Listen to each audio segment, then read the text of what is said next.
Okay, You know say what hi. Say hi, everybody. Hi. Hi. Hi. Okay. Okay. I'm welcoming to everybody to come here to our first international dialogue. Okay. Everybody can Okay. say Yeah. hi to Grace. Grace. Okay. Okay. So welcome on board to this. Thank you. Tell us a little bit about you. Yeah. So my name is Grace. I'm Australian and I'm studying nursing in university at the moment and working as a carer at nursing home, and I also work in the retails as well. Yeah. Okay. So your study now is on at what year now? Are you I'm in my finishing your final study? year. I actually In final finished. year now. Yeah. Oh, finish already. But Just yeah. so now you are working in the nursing home as far as I Yeah. know, isn't it? Yeah. Yeah. Okay. So, okay, everyone, here is Mr. Lin Tang. You can call him Lin Tang. He's very young, 17 years old. He said, okay. He is working as a pharmacist in Surabaya, specialized in mental health. Okay, I think. And he also have his own pharmacy, and he also become a lecturer. Yeah. Yeah. Okay. So, okay. To start off, for our first topic is about the education system. There must be a difference between our system in Malaysia and in Australia. For this, maybe you can say about a little bit about our system in Malaysia. How you going to this university in MSU? So for myself, when after I taken my SPM, which is the Malaysian National Examination after 17, so we'll be waiting for our result, and then after we get our result, some goes to government institution and some goes to private. So my choice was MSU, which is a private institution. So for me to enter MSU was frankly quite simple, as you can just apply it online or you can just give it a call, then they will handle all the registration for you. So I think our place is actually when we want to go to university, we have to go through the national exam. I think in Australia, how about it? So in high school, at the end of year 12, you have like a thing called HSC exams. So it's like, it will be like a ranking score to get into uni. And I did it, but then I didn't really want to do it. And there's a thing called VET course, which is like a vocational education training where you can specific like choosing what you want to do, and then you will go towards university score, and then if not, then you can go to like college or a thing called TAFE, which is like a technical and further education to get into uni. And then there's like a scholarship. There's a lot of ways, and everything will go through a thing called UAC where you applied through that. It means that you are not going to some sort of like A-level diploma directly from the year 12 to university or how? It's just really different, I think, because like once you go high school, you can go straight to uni, but a lot of people here don't choose to go to uni, and they will take gap year. So that's what I did. So after high school, I take gap year, and then I just work. Yeah, and then I go to college after to get my ATAR done, and then I get into university. So you just everything have to go through like a university admission application, and they will have to sort out the papers for you. You just have to like prove that you've done this to get the ATAR to get into uni, if that makes sense. So it's like a lot of ways to get into uni. Yeah. So how the difference between our university life, because our university in MSU is actually a city campus. It's a very small campus in the middle of the city. I think there is a different environment in your university, isn't it? Yeah. I've been to Shah Alam campus and also the NU Central campus just for a visit. Yeah. Yeah. Oh, okay. So Yeah. what's the difference between our place when with your place? I think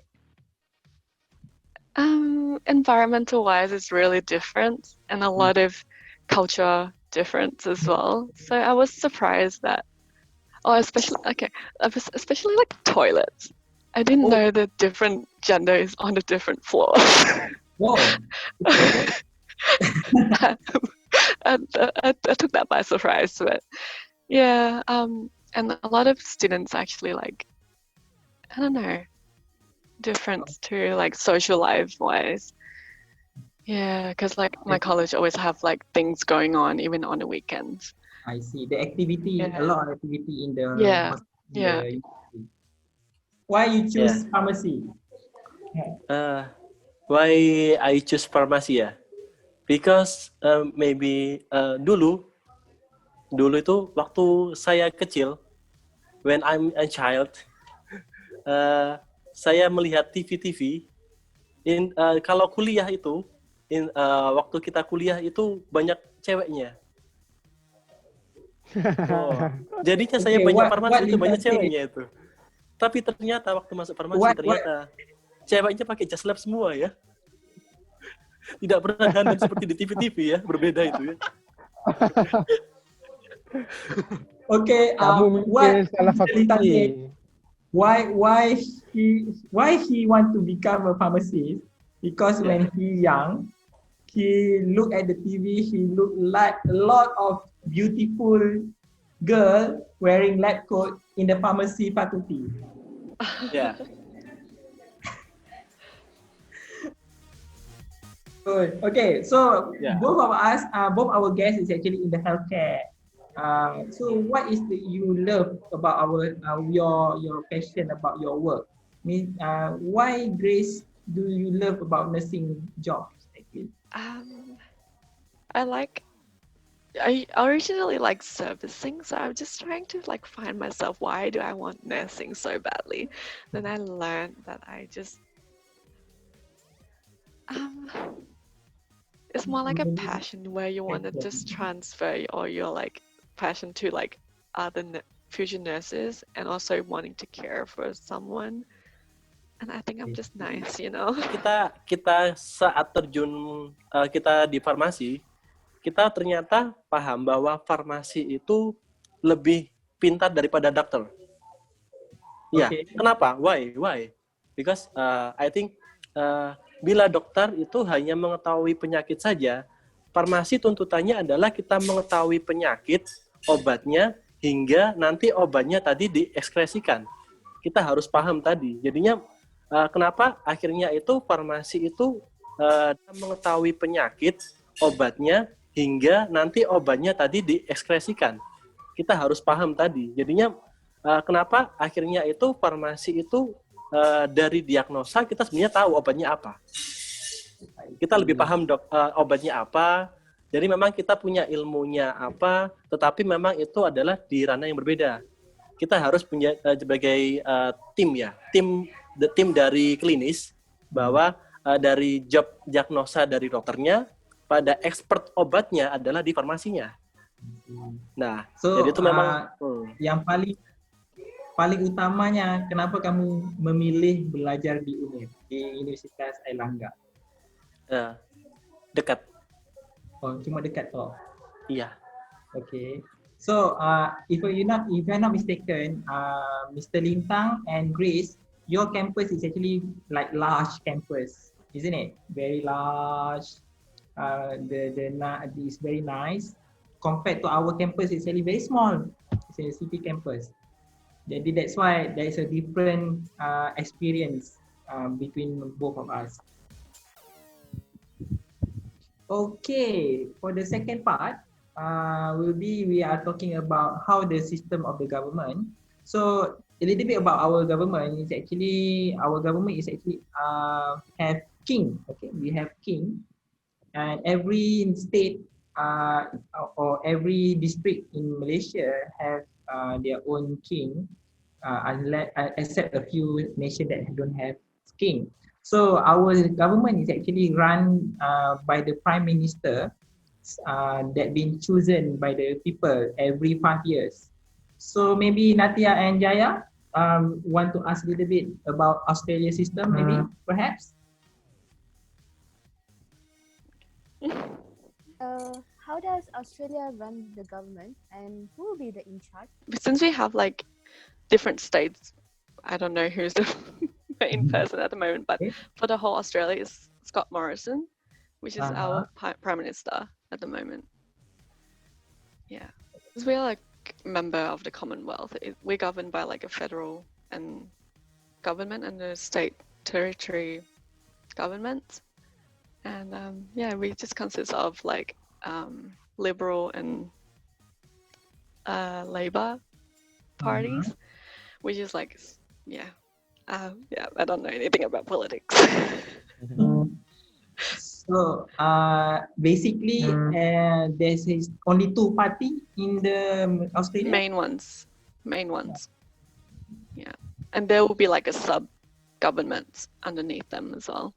Basically, Malaysia's political system, as per Shamir said, is based on a federal parliamentary monarchy in which the king is head of the state and the prime minister is the head of the government.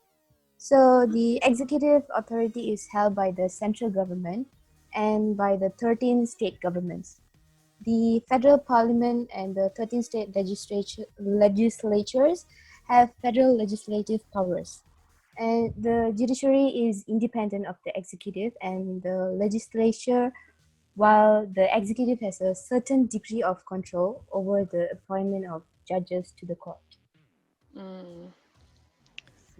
Okay, so I think our system in Malaysia and Australia is actually almost similar because we are Commonwealth country, isn't it? Yeah. So both of them is from British, but still the Queen is still your head Yeah. of state. Yeah, The Elizabeth Queen II. or Elizabeth. Yeah.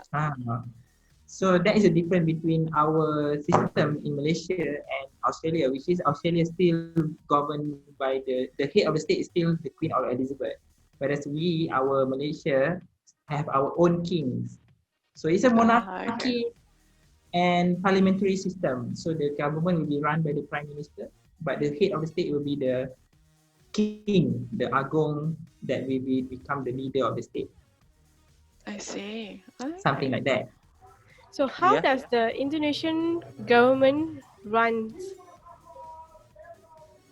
Maybe election like same Republic of maybe USA. Jadi pemilihan, jadi memang kita republik dipimpin oleh presiden dan wakil presiden atau presiden with vice president.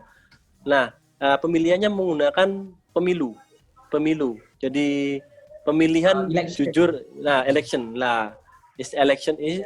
Kita election memang masih manual, tidak otomatis kayak di luar negeri ya. Kalau di luar negeri sudah otomatis, kalau kita masih electionnya menggunakan coblosan. Coblosan pakai paku and paper. How do you choose the Indonesian governments and how many years per term? Di Indonesia itu is 5 years. 5 years from the government is already from election. Every 5 years. Okay, the same as Malaysia. Yeah, same. But the president have to change how many times? Maximum how many years he can become a president? Berapa lama dia bisa jadi presiden? 5 tahun, 5 years. 5 tahun. 5 tahun bisa dipilih lagi sampai 10 tahun maksimal. Oh, so it's only 2 terms. Yeah, 2 terms. In Australia, how about Australia, Miss Grace? There's no limit on how many terms, but each election will be like 3 years. So every 3 years they will choose. Yeah. But in Australia, if I'm not mistaken, you have 2 major political. Yeah. How about Indonesia? Bintang, berapa banyak partai? Partai. Partai maybe ratusan ya, enggak ya, puluhan. Jadi 10 sampai 20 lah. So how they Bisa. form government? How they make the Indonesian government? Jadi kalau di Indonesia government itu nanti dari partai tadi itu ada seperti coalition. Nah, coalition beberapa partai nanti misalnya bergabung koalisi jadi 5 or maybe 7 or 10 partai jadi coalition. Bila menang tadi koalisinya nanti akan mendapatkan kursi-kursi di DPR atau MPR. Malaysia is actually combination of Australia system and Indonesia system, which is Malaysia have pemilu juga sama, okay, pilihan raya, but every 5 years. But if I'm not mistaken, in Australia they have House of Representatives. So when you want to become Prime Minister of Australia, you have to have a lot majority seat in House of Representatives, if I'm not mistaken, isn't it, Grace? Yeah, so it's actually almost similar. Actually, everybody's similar because we in Malaysia and Australia is actually Commonwealth countries, so the system is actually same. Yeah, but if I'm not mistaken, di Indonesia tidak ada raja kan? Ada presiden. Presiden. Jadi presiden ini dari rakyat. Bukan raja kan? Bukan. No. Yeah. So in Malaysian Rukun Negara we have 5. Let me explain Malay. So the first is kepercayaan kepada Tuhan. It means that trust to the God, your God. The second, kesetiaan kepada raja dan negara, means be honest and loyal to your king. The third is kerukunan perlembagaan, be together, unite with the country. And the fourth, kesopanan dan kesusilaan. Ya ke? Alamak. Betul. Kesopanan dan kesusilaan. Keluhuran perlembagaan. Keluhuran perlembagaan. Ada. Of the law. Okay. Okay, let me repeat again. Alamak. No, Shall I share? Okay. Actually, basically, what John want to say, John, you just explain it with Rukun Negara is something that is actually unite us. Okay, something like that. Okay. So, is what the things actually in Australia that unite everyone in the country. Same like in Indonesia, they have something that similar like Rukun Negara. We call it as the Pancasila. Betul tak? Ya, Pancasila.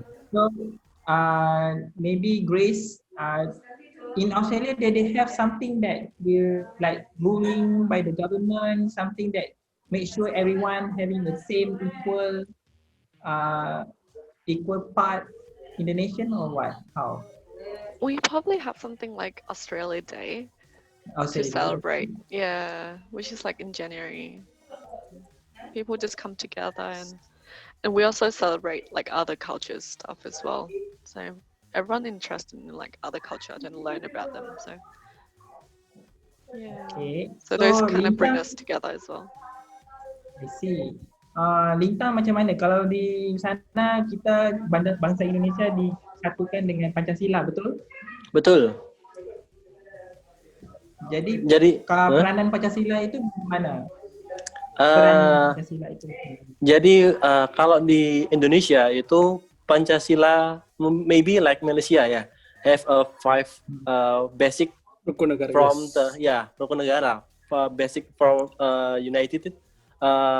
We have 5 ketuhanan yang Maha Esa, same from God, kemanusiaan yang adil dan beradab, Persatuan Indonesia dan others. We have a 5 for basic. This is dasar-dasar negara tadi Indonesia untuk sebagai inti dari negara kita. Nanti memang dari sana nanti yang akan menjadikan kebijakan atau peraturan-peraturan di Indonesia berdasarkan landasan dari kerukunan negara tadi. Ya. Actually, in Malaysia and Indonesia, actually similar to unite people. They use the Rukun Negara and Pancasila. In Australia, is actually everybody is actually almost similar. If I'm not mistaken, everybody having the same right. You can practice your religion. Pretty much, yeah. Much everything. It's actually a little bit free country, something like that. Yeah. Isn't it? Yeah. Yeah. But it still uphold a law. It's having a law barrier in between others. So, but they can harmonize each other because most of the composition people in the Australia is Australian. In Malaysia, in Indonesia, is actually most of them is Indonesian. But in Malaysia, it's different. Malaysia having very multiracial culture. So a lot of people having similar proportionate. We have Chinese Malaysian, Indian Malaysian, we have Malay, we have Kadazan, Dayak, everything that everyone having a different dialect, same like in Indonesia. That's why they have to have a rule set to ensure everybody will be in the same together in Malaysia. So for this is actually we want to know how the culture, how the Indonesian, Malaysian and Australian people is being born. So what are the things that we've been proud of, okay? So in Malaysia, as I know, Mr. John will say that we have an indigenous race, which is Bumiputra.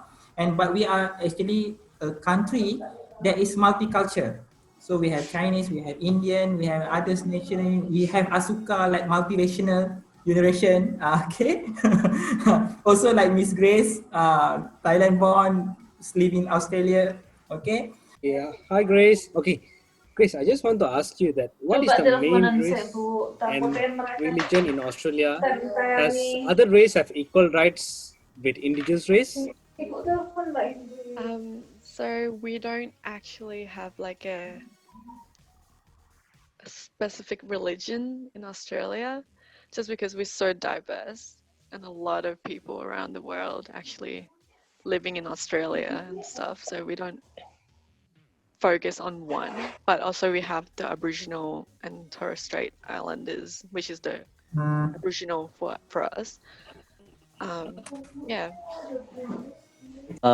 Actually, in Indonesia is multicultural, same with Malaysian. We in Indonesia have from Chinese, from Indonesia, from Malaysia, like Samir, maybe a student exchange, like Samir. Yeah, this is a great people. Like maybe you can see maybe from other country is to graduate or postgraduate. Know that in Indonesia is actually one language and one bangsa, isn't it? Yeah. Something like that. Because in Malaysia, you can speak Chinese, you can speak Indian, you can speak Malay. In Australia, I think most of them is converse in English, isn't it? Miss Grace? Yeah. Yeah. But Indonesia, either you are Indian, Malay, Indian or Indonesian or Chinese Indonesian, everyone will speak bahasa Indonesia, betul? Betul. So True. how everyone speak in one language in Indonesia? In Indonesia, we have a study from school. From we start school in the elementary, we have a study from Indonesian speaking study. Jadi from elementary until SMA itu apa ya? SMA itu ya? Middle school. Middle school, yeah. Yeah. We have a study from Indonesia. Jadi from other like apa ya? From other daerah, lain daerah itu apa namanya tuh? Other districts. Nah, jadi itu kan banyak macam-macam nih. Macam-macam seperti kayak dari luar kota itu punya bahasa sendiri-sendiri. Jadi Madura, Padang, terus ada Batak juga. Jadi multicultural. Jadi di sana itu memang posisinya kita saling berbicara satu bahasa itu ya bahasa Indonesia. Lebih gampang untuk dicernanya. So it's actually to be easy for everyone to understand in Indonesia. So Indonesia, since elementary school, everyone have to speak and learn bahasa Indonesia. Hey, how are you? Hi, Grace.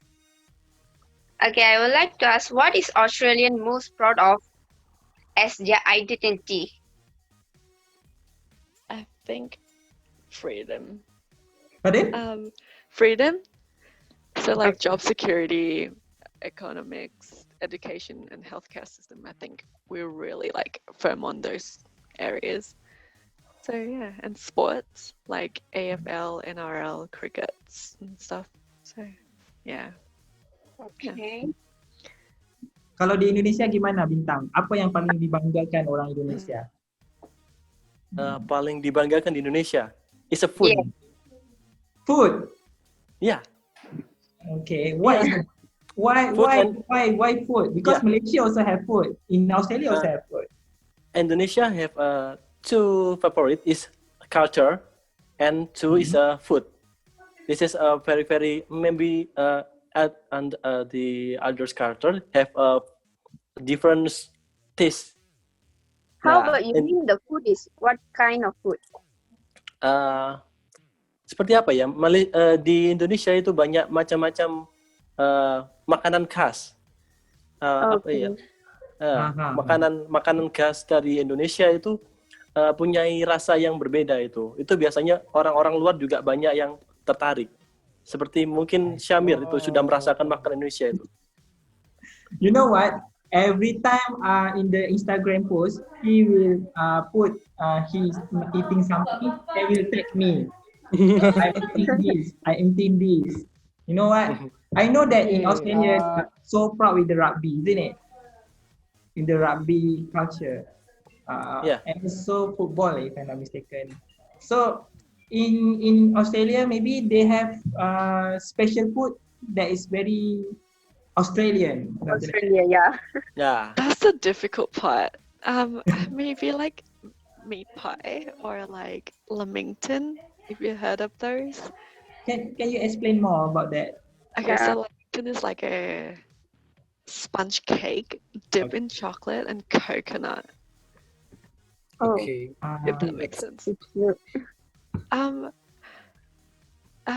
I'll show you a picture, but yeah. Then another thing is just like fish and chips, but it's also like originate from like UK and stuff as well. So we're not like, since we're so diverse, so we don't have like our own food. National foods. Yeah, yeah. But here's the lamington. Wow. Oh, Okay.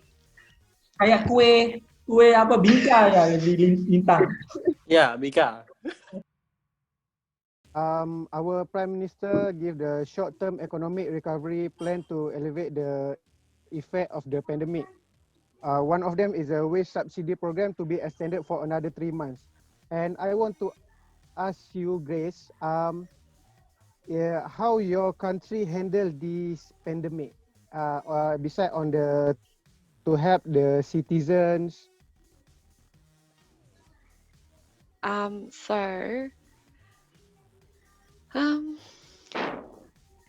So we actually put like economic support and stuff as well and invest probably like billions of dollars, because latest one was like $17 billion put into economic support to keep the jobs and stuff for people.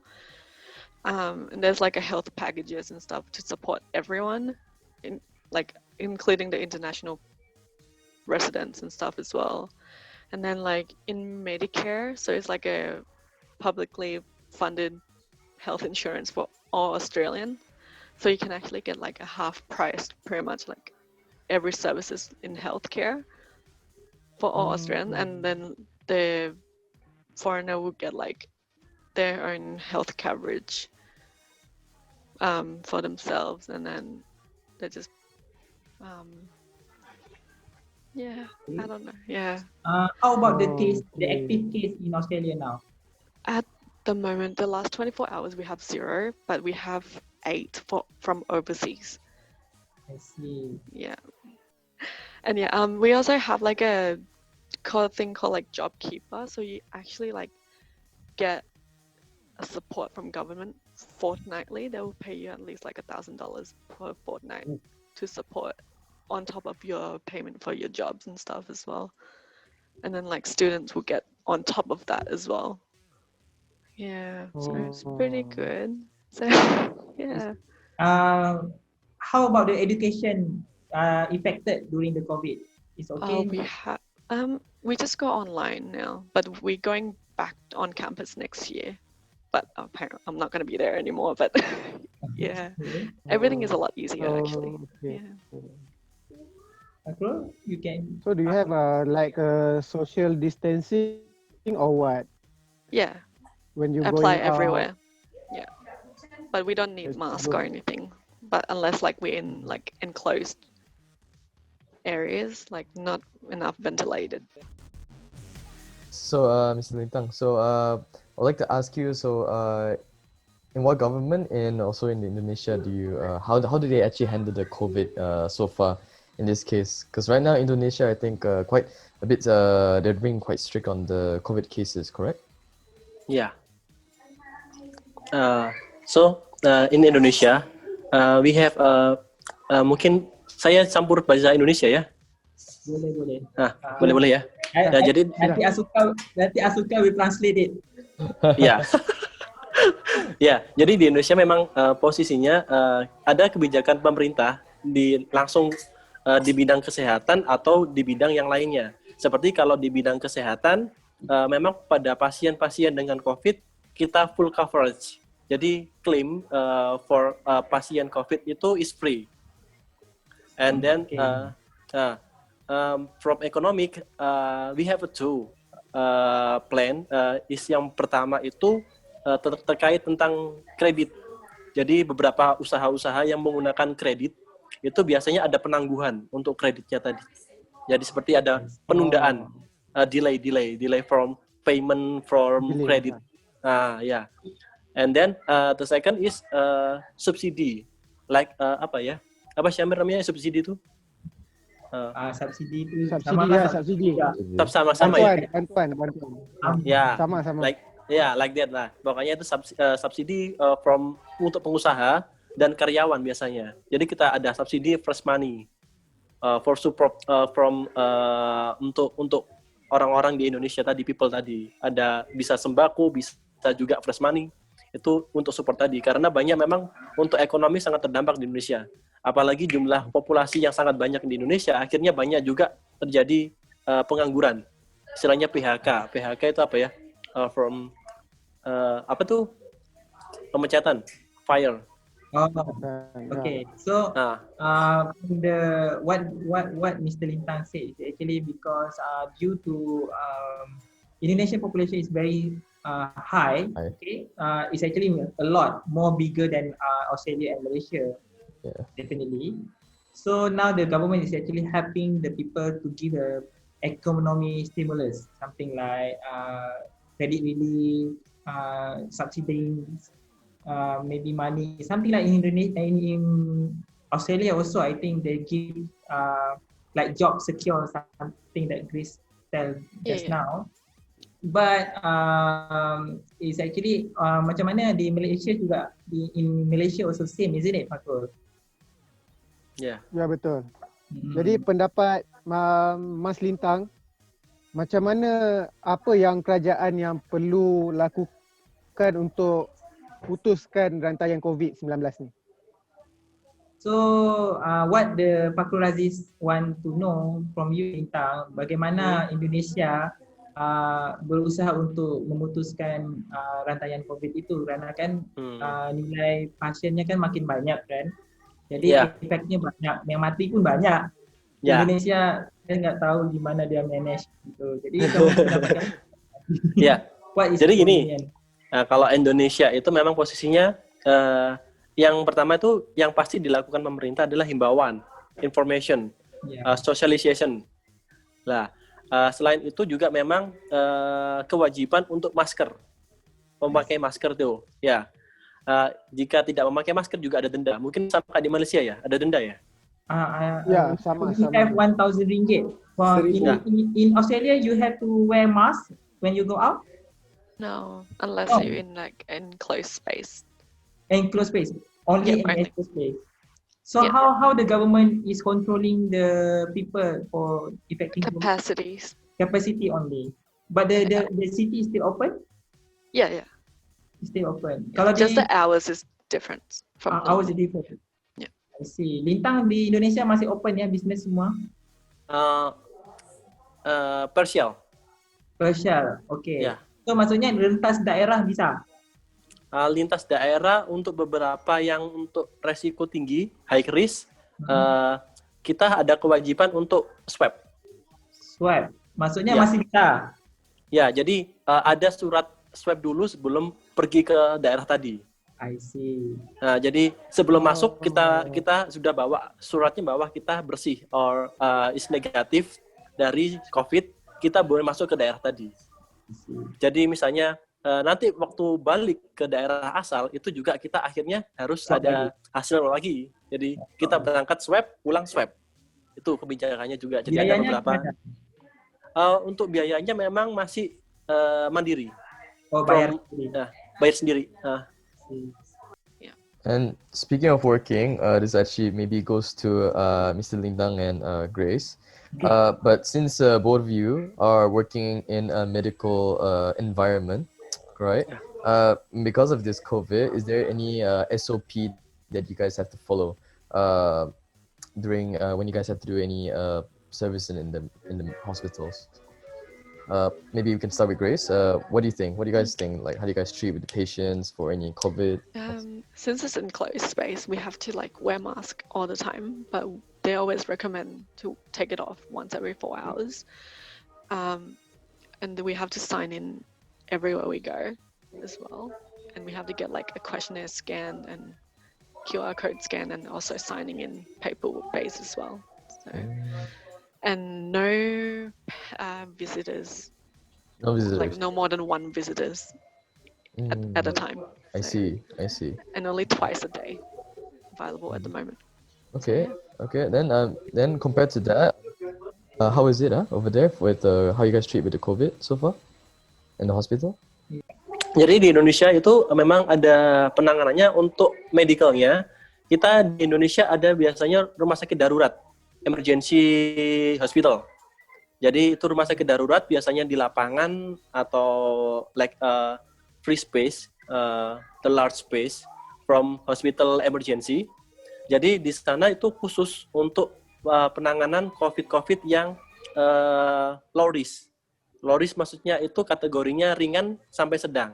Jadi misalnya untuk pasien COVID tanpa gejala, without symptoms.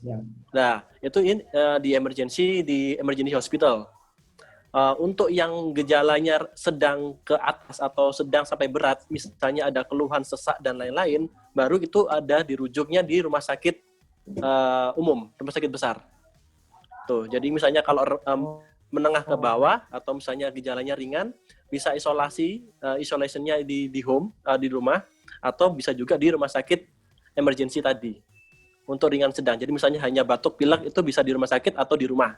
Tapi misalnya kalau sudah ada keluhan sampai sesak dan lain-lain, itu baru di rumah sakit umum karena membutuhkan penanganan khusus. Karena di Indonesia juga rumah sakitnya terbatas dengan populasi Indonesia yang sangat besar. Nah, itu jadinya memang kita harus bagi-bagi tadi. So actually, thank you very much for our honorable guest today. If you come to Malaysia, we all be delighted and welcome you. We will bring you to taste our food, culture. Maybe we can go to Natia, Jaya, Arti House, John House for celebrating Deepavali. Yeah, you've never seen Indian culture before. I think we don't have that in Indonesia and Australia. Maybe one day, perhaps. Okay, do come to Malaysia. We welcome you. Okay. Don't worry, I don't know when Lintang will come to Malaysia. I don't know when. Okay, Grace maybe will come until maybe if you get married, tell us we come. Okay. Yeah. So John, I think we have to say goodbye to our guests. Maybe you can say goodbye, everyone. Thank you very much. Okay. Thank you. Bye. And then we can end. Bye-bye.